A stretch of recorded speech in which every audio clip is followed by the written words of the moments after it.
you eating all by yourself? Yeah. Do you like them? Yeah. Is he yummy? Chew it.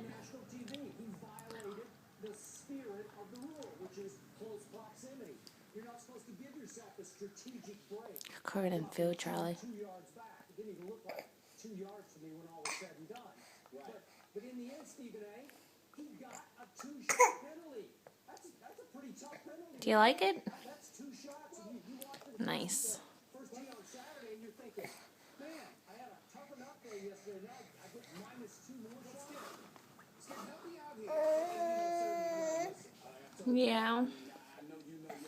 They're not your yoga drops, I know. They're at the other house, Charlie.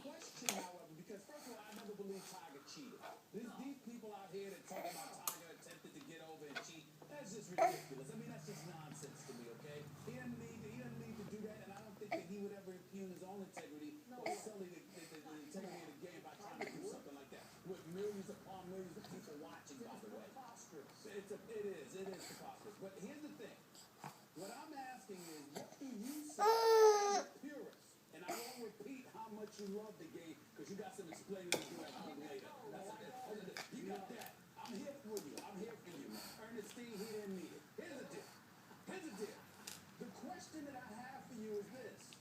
What do you say to purists who've been associated with this game? Think about Nick Faldo. I'm tired. You saw what he said? It was very harsh. I mean, I'm talking about Saturday. Tiger needs to look in the mirror. He's got to really think about what he's. You dropped it. Oh no. Charlie, it's a lost cause.